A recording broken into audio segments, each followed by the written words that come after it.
Good morning, Brian Sabota, Blue Cat Productions, here at the Tucson Fine Mineral Gallery, a little bit early, as I just tend to love the mornings the most.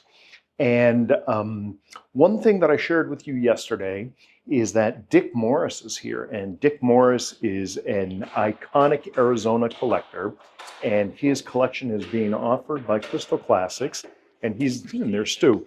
He's giving a presentation a little bit later today. But right now, we got the chance to catch up with him in Crystal Classics booth or in their room. So let's go meet with Dick Morris and Ian Bruce and talk about his collection. Let's go. Hey, morning, Brian. It's the weekend here at the Tucson Fine Mineral Gallery. It's not open yet. We're just before opening, and we want to take you in and give you a bit of a preview of the amazing Dick Morris collection, which we just bought, and we've got a special surprise. Let's go and have a look. Let's go take a look.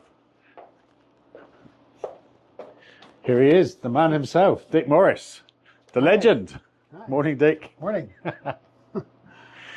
So, just happened to be looking at two of my favorite things. yeah. Ceruscites.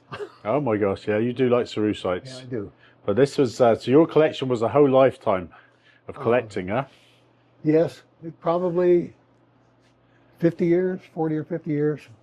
It doesn't seem that way. It doesn't seem that long, but it is. And it's kind of just gets away from you as you're doing it. You don't think a lot about the years or the time. You're just involved with it. Yeah. And that's, I'm in a way still involved with it. It's here, but I miss it, but it's here. And I love looking at it still. Well, the good thing about your collection is a lot of it, a lot of the really good things you collected over the years with Mark Hay and others. And do you want to show us some of your favorites? If I could find them. Well, unfortunately, this is the day after we started. Yeah. So as you can see on the shelves, there are a lot of gaps. Yeah, there's a couple of, at least one red cloud that's missing that I collected. I collected a lot with Mark and with George. I don't see the fluorites. The fluorites are over there. That was one of your famous finds. This is the last really good find that we had, Mark and I had. And we did quite well at this mine. And we spent probably at least 2 years going back and forth to this property and collected a lot of mines, a lot of minerals, a lot of fluorites. Interesting story about when we found this place. There were two contractors, if you will, working at the mine, the Home State mine, but they were looking for gold, and they didn't care anything about those green things. Really? As they referred to them. They didn't know anything about them, didn't care about them. And they said, you know, if you guys are interested, and we actually made a deal with the mine owner to collect there and had a contract with him. And we spent many weekends going up there. In the summertime, it's in Mojave County. It's very hot. Yeah, I believe it.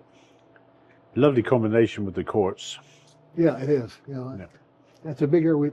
We found fluorites in other places, but not like these. Not like these. And you have some very rich golds as well. Dick, Arizona's you know, not at the top of the list for golds for many people, but you know, some of these are incredibly rich.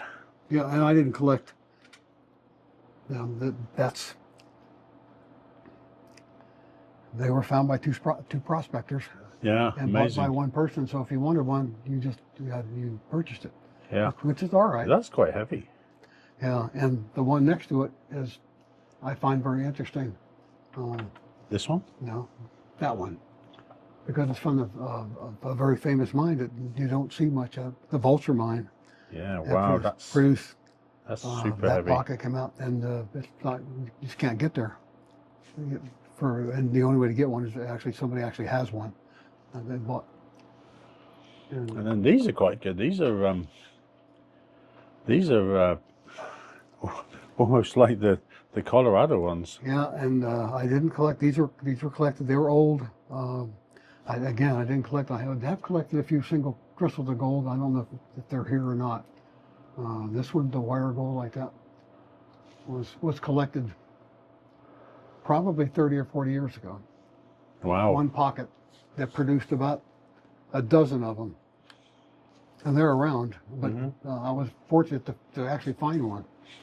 And this was another one of your famous finds, the Western Union mine Absolutely, vanadinites? yes. Mark and I, we did a lot of research.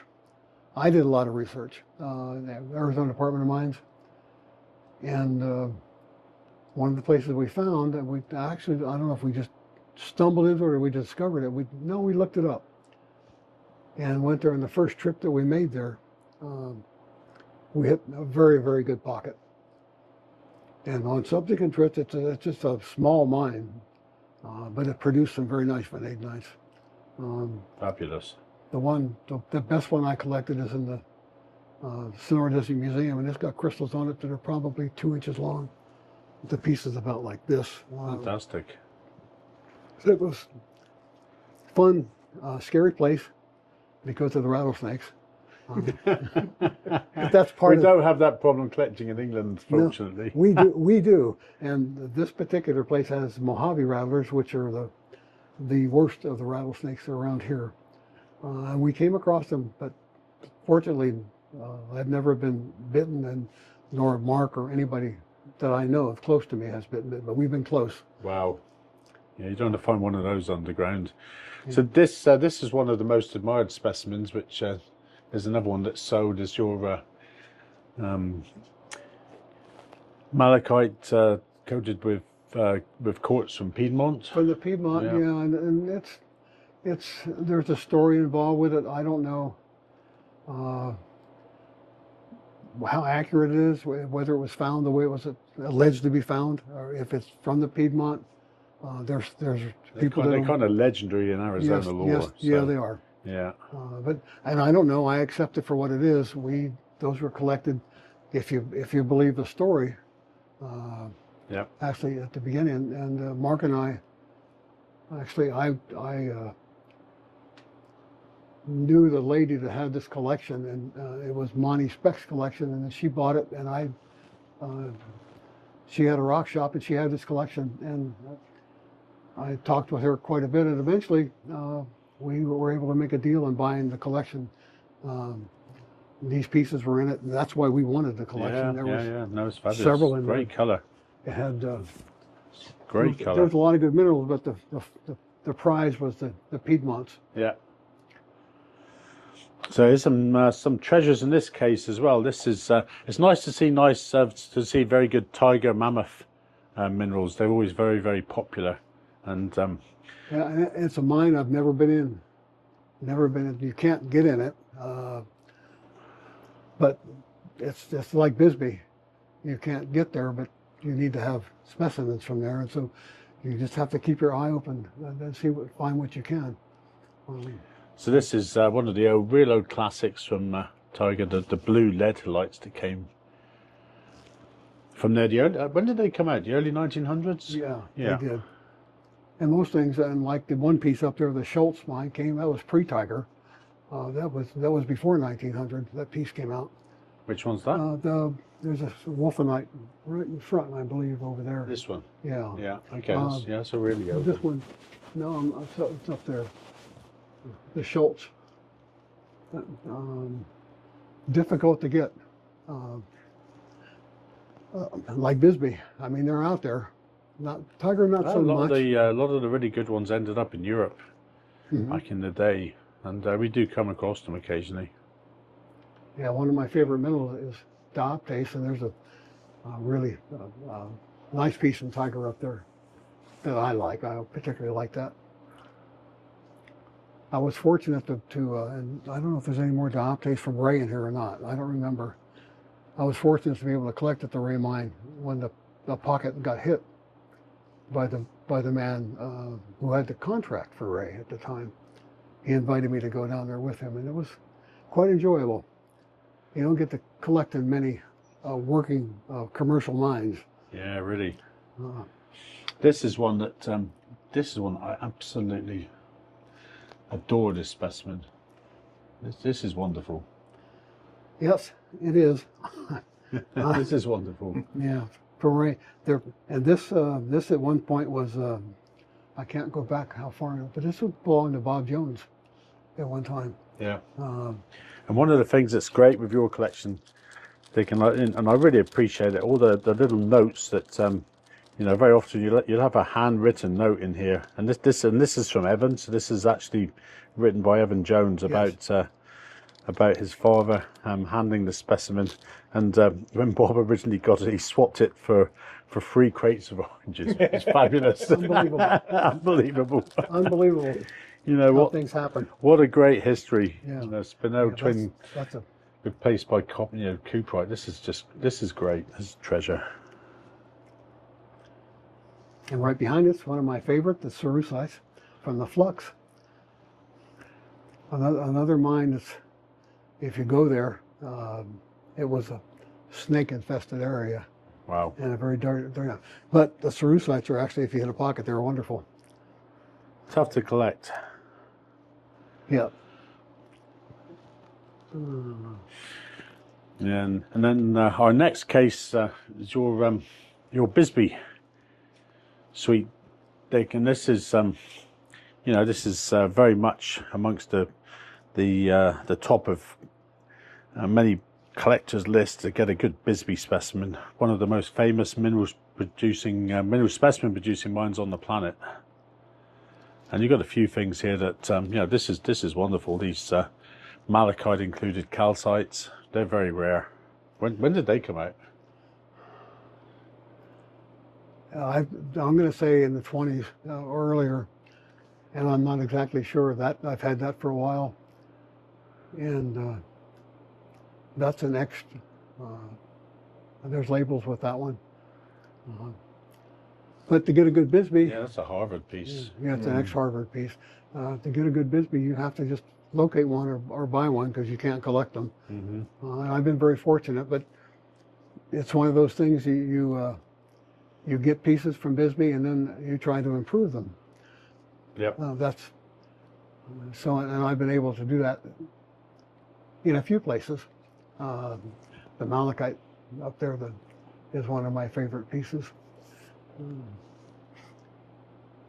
And I think there's I don't know where the coppers are from here, but they're nice. Oh, the coppers are in. We'll go and see the coppers in a minute. We have some fabulous specimens in this room, Dick, but we put all your better specimens in the room next door. Should we go and have a look at those? Absolutely, sure.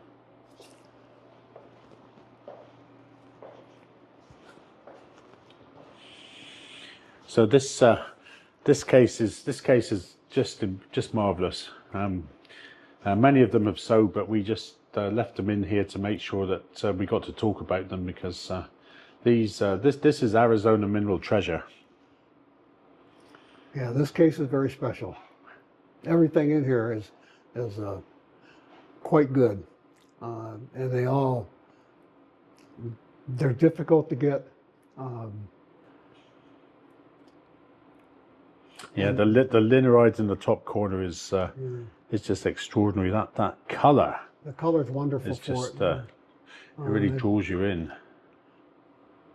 It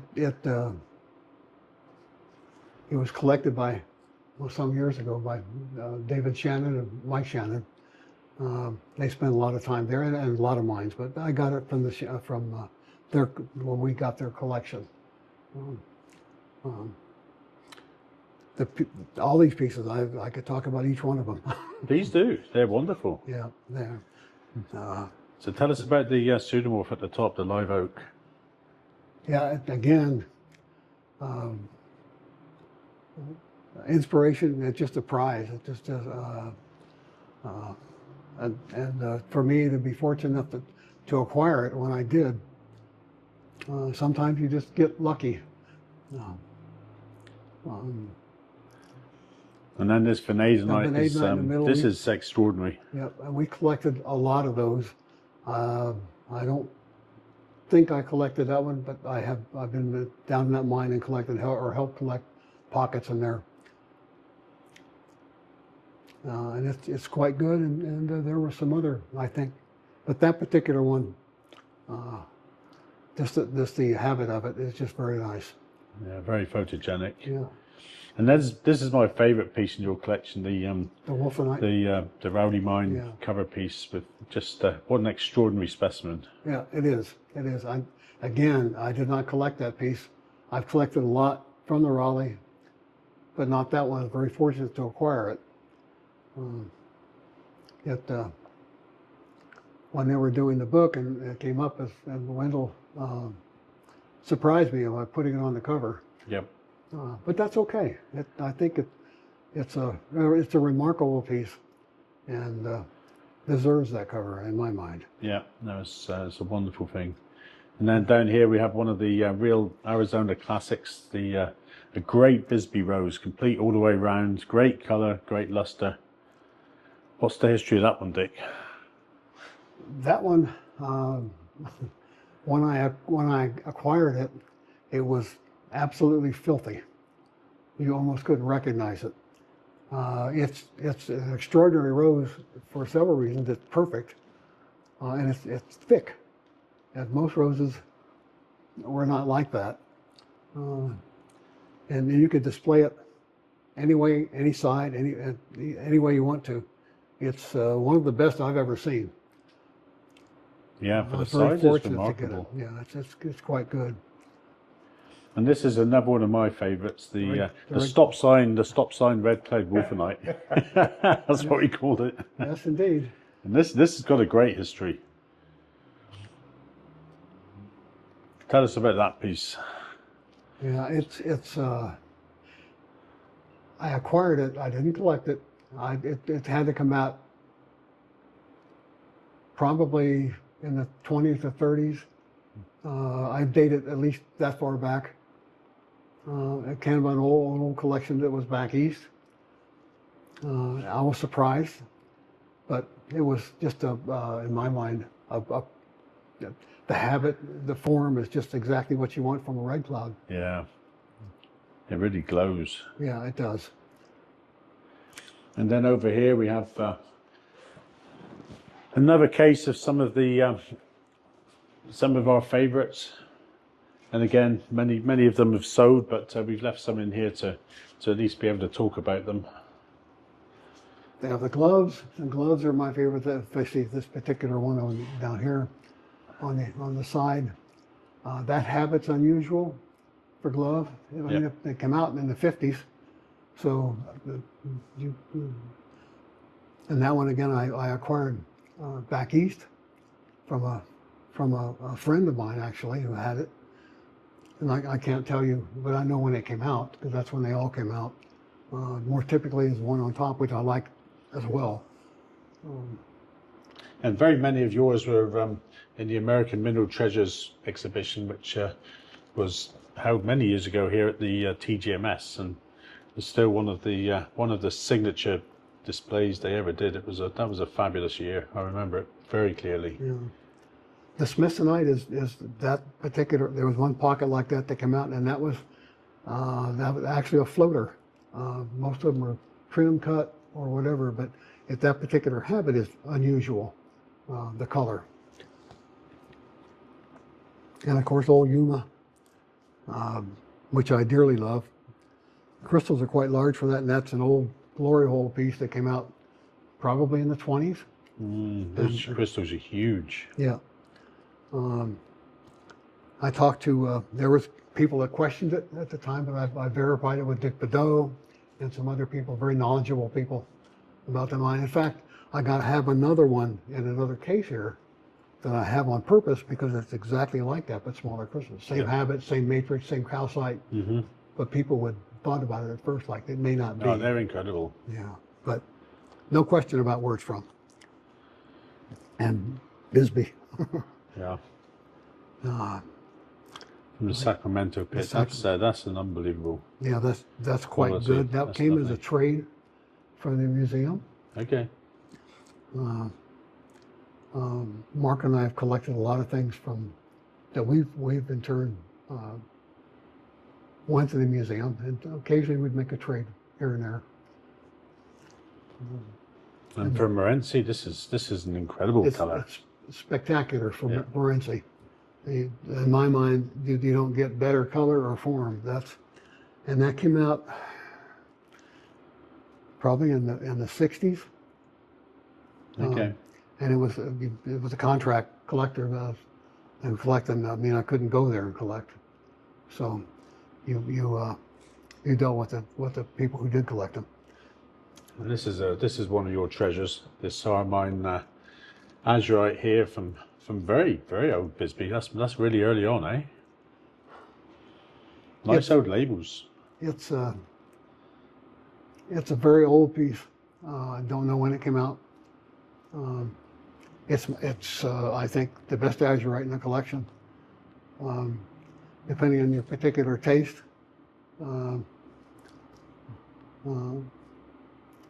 But I can't date it any more than that. Again, I got that from a collector back east years and years and years ago. Probably I've had it at least 30 years and maybe longer. And when I got it, it was like I had other minerals in my case, but nothing like that. No, it's wonderful.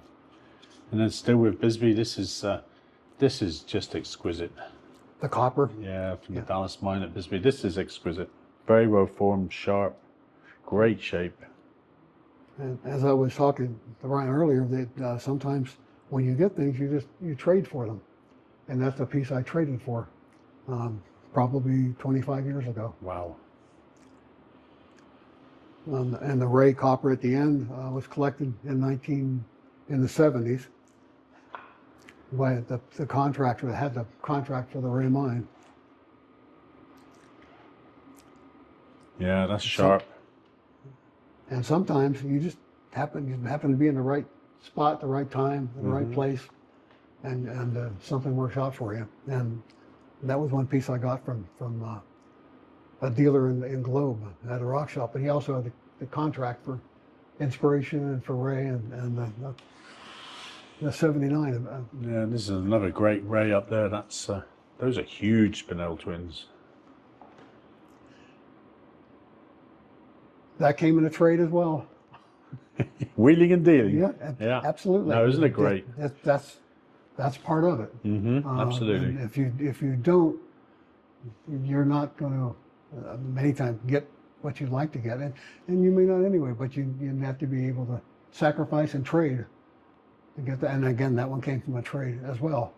It should have an old label with it. It was a Susie Davis piece. Yeah. And then this is almost akin to the great Cornish chalcotrichites. You know, chalcotrichite, it's a variety of cuprite, but it's you know, this is a great Bisbee chalcotrichite. Yeah, that's quite good. It's beautiful. Quite good. And for a while I collected chalcotrichites, but you had another one that's gone from Christmas. That was in here. The Christmas which is wine probably there, my favorite one. Yeah, the color was wonderful. Yeah. And to get one from Christmas is difficult, even though they produced them. That's right.